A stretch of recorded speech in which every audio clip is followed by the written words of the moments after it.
Genre is a horrible word. I never understood what it means really, and apparently I'm not alone on that.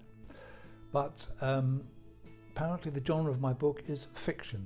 All my stories are make-believe from my imagination, and fiction apparently includes romance, mystery, horror and fantasy, all of which are in my book in abundance. So fiction is my genre. How I got there, not specifically, I didn't set out to write that kind of book, is really the stories themselves, and the stories actually dictate the genre. So it's all about fiction. The idea for my book goes back many, many years to my childhood. When I was 7 or 8, my family and I used to go down for summer holidays year after year to Dorset. So over the years I got quite a good knowledge of all the places that we used to go to, like Poole Harbour, Shell Bay, Studland, Swanage, and in particular Corfe Castle. Now, for those who don't know, Corfe Castle is a little village which is dominated by the ruins of the castle, which stand atop this wonderful hill. It's in ruins because it was never actually taken in battle. It was actually, the downfall came from within, from treachery by parliamentary forces under the leadership of Oliver Cromwell, and there was some spy who opened the door, dropped the drawbridge, whatever, troops went in and basically tried to destroy the whole castle. So, which is why today it's a magnificent, but it is a ruin. However, if you go down into the village, you'll find a courtyard and a little sign that says Model Village and Tea Room. Now, if you go through the courtyard, through the shop, into the gardens at the end, there you will see this wonderful scale model of the village and the castle, just as it was in its prime in something like 1464. And I used to, as a kid, look at this wonderful model castle, and I used to make up stories in my mind. And that's really the germ of the idea, how it all began, but nothing happened for many, many years after that.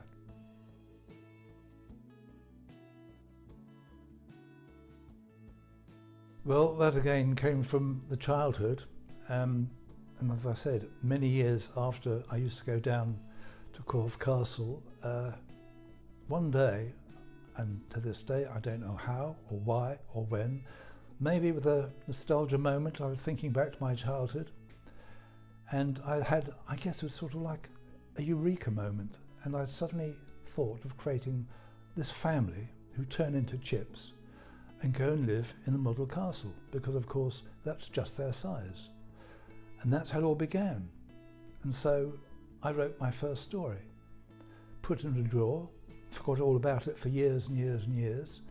And then about 10 years ago, I had a knee replacement operation and I was laid up for a while, and I thought about my story. So got it out of the drawer, blew the dust off, added a bit, cut out a bit, did some editing, and during the course of that, I thought of all the other storylines going back to the childhood: pirates, smugglers, aliens, dinosaurs, because that's all about the Jurassic Coast, and so on and so forth. And so I started writing the stories. When I got up to about chapter 6, I thought, hey, if I go on like this, I've still got lots of storylines to cover. This could compile into a book. And of course it did. And there it is.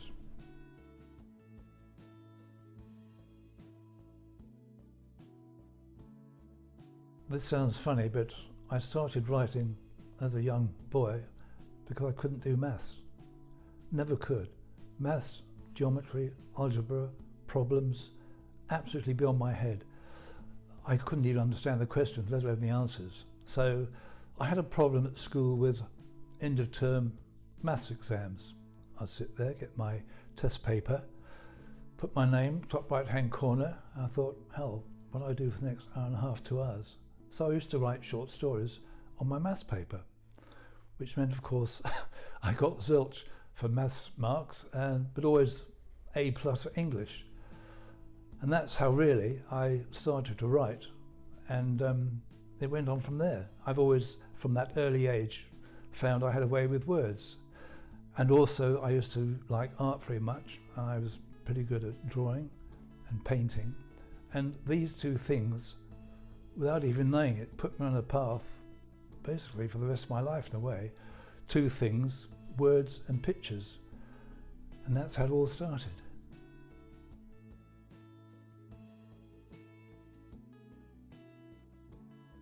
The short answer to that is no, because when I sit down and start a story, I never know what's going to happen myself. So I don't say I'm going to sit down every day and write 1,000, 2,000 words. I may write half a page, 2 pages. I might not do another page for a few days, even a week. So it's very much no schedule, come and go as the urge takes me.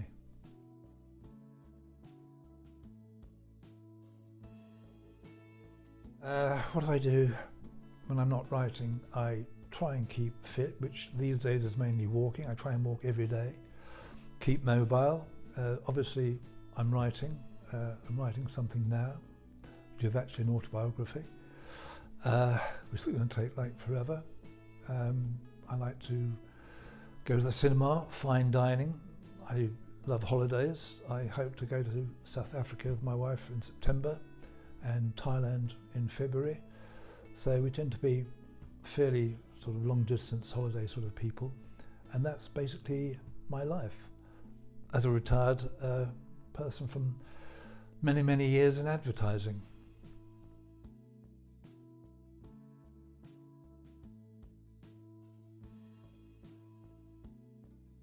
I learned one of the major things was what a difference there is between writing a book and being an advertising copywriter.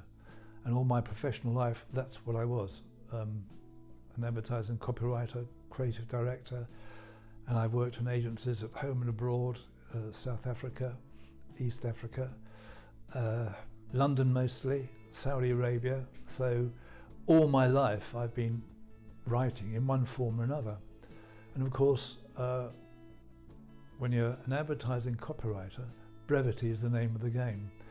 You work from the premise that nobody actually reads copy. Headlines, small print, difficult. So you try and tell a story in the shortest possible number of words.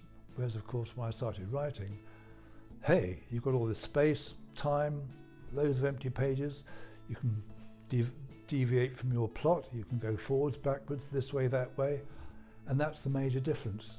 And also I learned a lot about structure, grammar, a lot from books, but a lot I taught myself as a student of writing. And it's amazing what you actually find out about sentences, structure, people, quotes, grammar, speech, and all this has developed over the years, and I still am developing, even though I'm an old man of 78.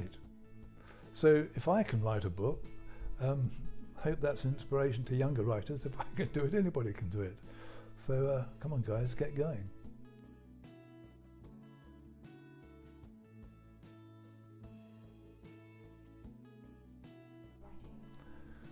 Well, obviously they're very pleased and proud and glad of my success. One thing is, I think my book, I don't have an age group that actually started writing. I mean, I always remember Roald Dahl saying he never thought of his audience. He had an idea and he basically said, you know, bugger who's going to read it. This is the story I like. I'm going to write it my way, and whoever reads it wants to read it. And likewise, I think, heaven forbid I'm not comparing myself with him, but in terms of readership and age, I always like to think that my book has a universal appeal. It's basically for anybody of any age who likes a bit of fantasy and a good yarn. For example, my granddaughter, who is 6, she loves the stories. There's lots of things she wouldn't understand, puns, turns of phrase and humour, but her mother used to read the stories when she was actually 5, and she got the gist of all the stories, she laughed in the right places and loves it. Whereas the other end of the spectrum, we have many friends of all sorts of ages, home and abroad, who've read the book and equally love it. So that's the universal appeal, I hope.